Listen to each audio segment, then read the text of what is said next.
What's up, everybody? Thrift Barringer here live from Mike and Ed's Barbecue. It's the Glenwood Coaches Show here on Georgia Alabama Sports Live that we do every Monday night. Thank you again to Chase Cook and the team over here at Mike and Ed's for feeding us. We were just stuffing our face, Coach. Yes, we Coach were. Nelson, how are you, man? Doing well, Thrift. Good to see you tonight. And, man, I'm loving the new look, too, dog. You got it flowing tonight. Listen, I'm letting it down. People don't understand. I wear my in a bun or in a hat all the time. They're like, Thrift, do you even have long hair? We're here to prove, That's it's it. coming down some. All right, Coach.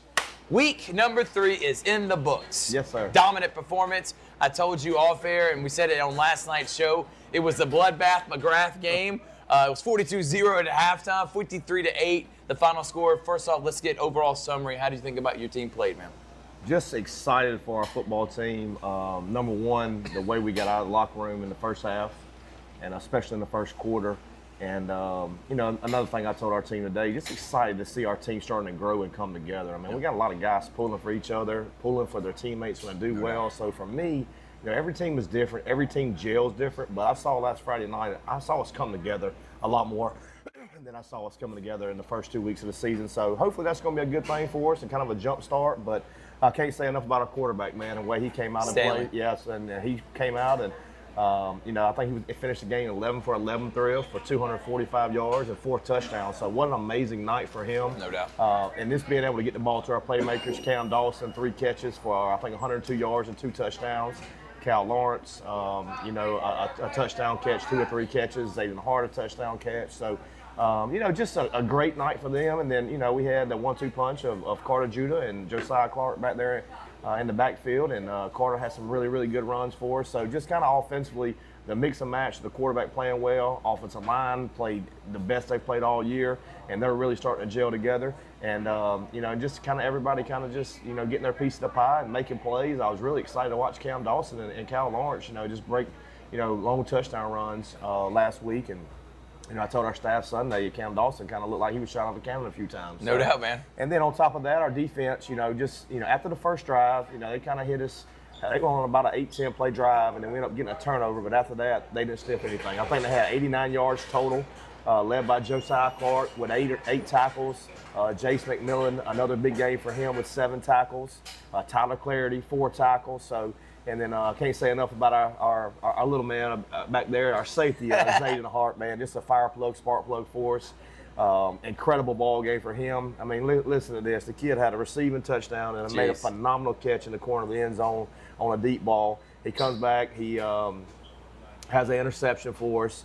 And then he also had 5 or 6 tackles and then returns a kickoff for a touchdown in the second quarter. So just he found ways to make plays on all 3 phases of the game. So, and he's been a special kid to coach also. But it's just, it was a great night for us, great first half. And, like I said, I couldn't be more proud of our football team, just the way we got out of the locker room, and we played really well in the first half. Let's start here, Coach. Also, that Valley game, down 20-0. The only reason I'm bringing it up because since that first half, your team has given up 14 points, and you have just dominated the last 2 weeks.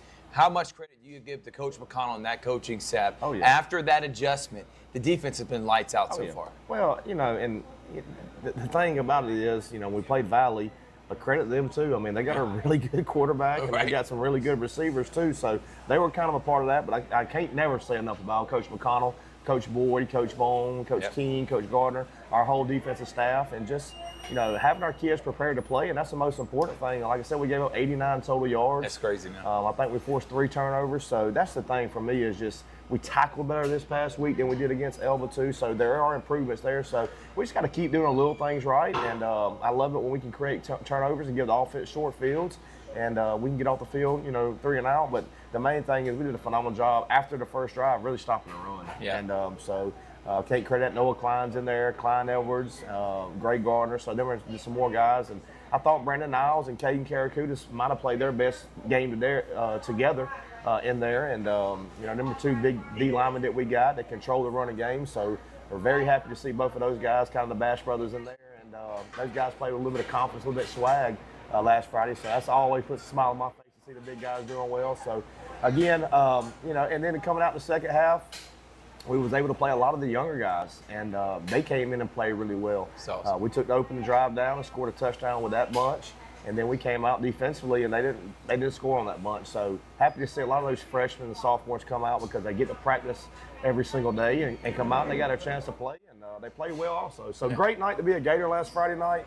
But most important for me, the biggest thing is obviously, yeah, we're 2-1, and like you said, since the Valley first half, we've played really good ball. But you know, for me, it's just growth. I mean, you know, everybody wants to go undefeated. Everybody wants to win every ball game, and so do I. That's what we do this for. But you know, in football, it's not always the case. You're going to have some roadblocks. You're going to have some stumbles here. And, you know, we stumbled in the first half and opened the ball game. Well, guess what? Last week, a lot of people in college football did that. And guess what? I turned the TV on yesterday, Sunday in NFL. A lot of them did that too the first game. So, to me, it's all about the growth and development and what you can do because it's such a long season. So, very happy to be 1-0 in the region, and we got a big region game this week. I know we're going to talk about that. So, and we got the region kicked off, started in the right direction. So, happy to be 2-1 and then 1-0 in the region. All right, two more things, Coach, we want to talk about with this game, and then we'll take a break and move on to next week with this upcoming Friday.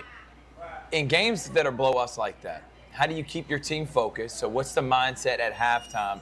Because that's back-to-back weeks that I feel like your team has come out and executed really well in the second half. Didn't do a lot of sloppiness, and that's a pleasant sight to see, knowing that you're still disciplined. Right. One, and two, you tell me all the time, and when looking at this Glenwood team, you're liking how it's forming. It's the depth that you're trying to build more than anything. Right. How do you feel like that's coming along the last 2 weeks? To answer your question about the locker room situation is, you know, I tell the kids before we go out in the first half, every single week before we go out, and I try to dumb things down, let's go out and play the best 24 minutes we possibly can. Right. And then we'll get back in here, whether it's great, bad, ugly, whatever it is, then we got to get in here and make adjustments to go out for the next 24 minutes. So the one good thing, or the good thing that we've been able to do the last 2 weeks is get out of the locker room. But there's, you know, some people overdo it, some people overthink it. I think for us, when things are going really well, you get there as a coaching staff and you get over to kids. Yeah. What have we done really well on both sides of the ball that's been good?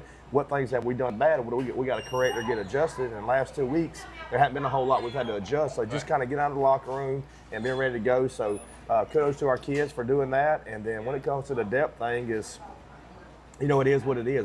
Every single day, we're trying to get the next guy ready. Right. And, you know, I tell our coach, that's one thing I harp on as being the head coach at Glenwood is we always got to find the next guy because, and I've said this many times on this show, I've been in other places where we've had guys go down and you didn't have the next guy ready, and then it's almost all of a sudden, what do you do? And everybody's looking around, what's the answer? So, you know, the thing I always challenge our coach, what is the next answer? If this happens, what are we going to? If this happens, what are we going to? So, you know, across the board, you know, that's the mentality at Glenwood is the next guy up. And, you know, we have to play a lot of players.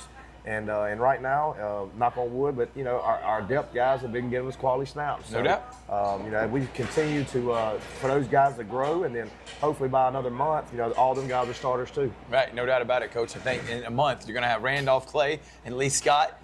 Two really big-time games in October, and I know you're trying to build momentum as we head to the back half of the season. All right, we're going to take a quick break. When we come back from break, we'll talk about Childersburg. It's quite a drive, and unfortunately, we've done the first 3 games at Glenwood. We won't be able to make the drive this week. We'll talk about what's in store with Coach Nelson on the Glenwood Coaches Show.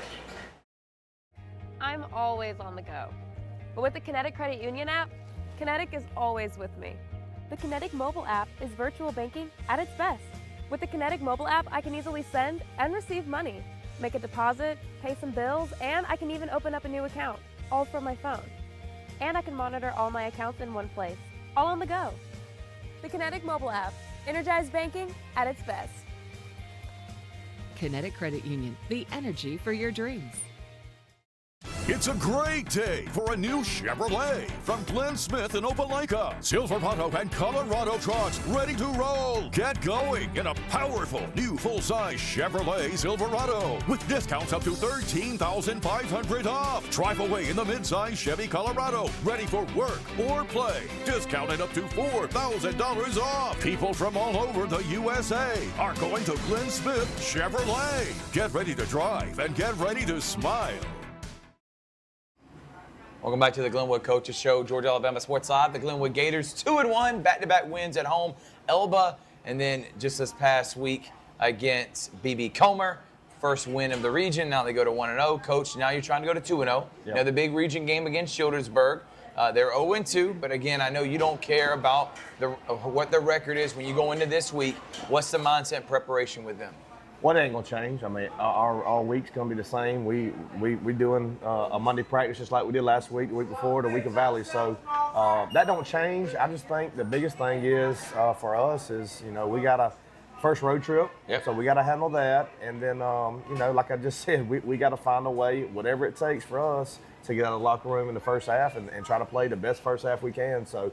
They're going to present some problems for us because they got some speed. And they got some athletes. Yeah, they definitely got some speed and some athletes. They do have a new coach and coming in, so he's done a very good job with them. And they're way better coached than they were last year. And they've got 2 interior guys defensively that are they're really good. And so they played Lee Scott last week, and they hit some plays on Lee Scott here and there. And but we're going to have to just tackle the quarterback, tackle the running back. The quarterback's really fast, really quick. Do some things with him in the run game, so that's going to have to be priority number 1 defensively.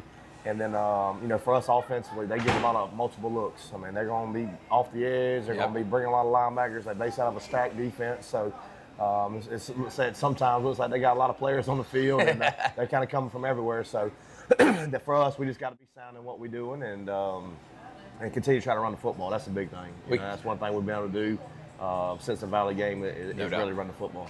And we can't end this show, Coach, and we're not ending it yet, but I wouldn't be able to end it if I didn't ask about Trey Clarity. How is he coming along? I know many people are wondering. Jalen Stanley's played really well. I think excellent last 2 weeks, but obviously Trey Clarity also brings another dimension to the offense that you love having, which is running the ball. Right. Well, Trey's still week to week, and so it could be a situation where he could be a go this week. Could be a situation where he has to sit out another week. So he's week to week. But again, I don't really get caught up in the 2 quarterback thing or whatever. Right. Look, man, Trey's a phenomenal football player. Trey's a phenomenal kid. Jalen's a phenomenal football player and a phenomenal kid. And we've got to have both of them to be successful. No doubt. And so, and we sat down and we talked about that with both of those guys.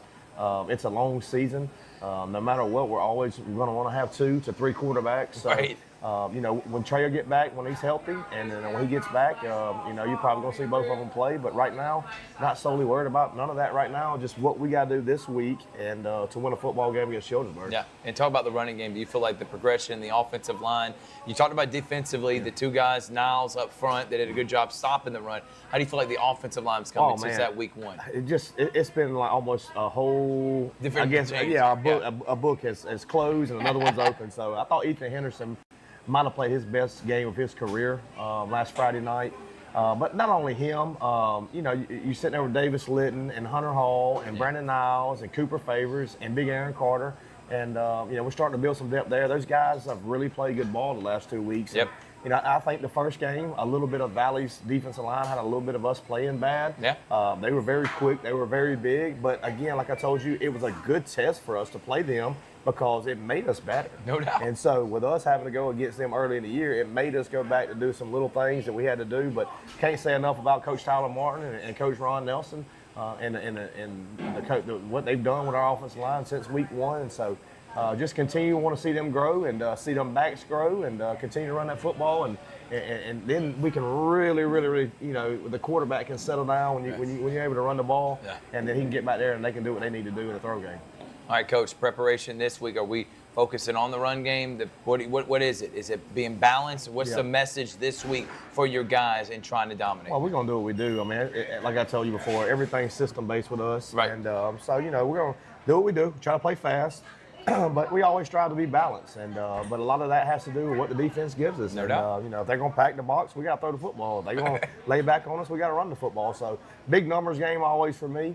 But going into it, like I told you, I mean, you have to run the ball to win. At some point, whether you get a lead or whatever it is, you got to run it. You got to run the ball to win. So 2 other guys I didn't mention that really came in and helped us out a lot is our tight end and fullbacks.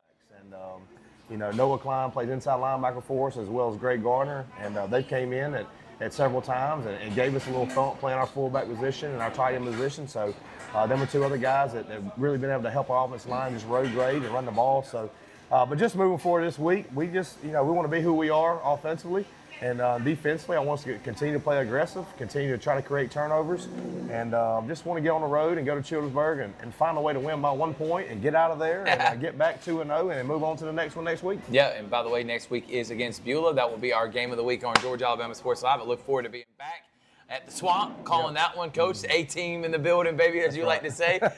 Final message, this is what we always like to do. Go ahead, tell the community why they need to drive out to Childersburg, how important it is for your boys to be there to support them as you take on another region. Oh, yeah, well, first, I know we've never had a football game in Childersburg. No, we've never played. making history. No, making history, so the first time I've ever been to their stadium also, so I know they got to renovate a new stadium, turf field. But as always, I say, come support the kids. I mean, they're working hard. We put a lot of work in this, and we truly enjoy the fans. And last Friday night, we truly enjoyed our fans and being there and being loud and having a great atmosphere. So just travel and cheer these boys on, and let's go find a way to win a game. No doubt about it. This happening this Friday night at 8 o'clock. You can go out to Childersburg, support the Gators as they take on. What's the mascot's name? I guess I didn't look that up. I should have known the that. Tigers. The Tigers. Yeah. There we go. I was looking at the region. I was trying to be prepared as I can. I knew I was going to forget something. But the Tigers and the Gators take on this Friday night. Coach, hopefully next Monday we're talking about you being 3-1, 2-0 in the region. Yes, sir. Thank you, Thrift. His name is Ryan Nelson. This is the Glenwood Coach Show live from Mike and Ed's Barbecue. We'll see you next time on Georgia Alabama Sports Live.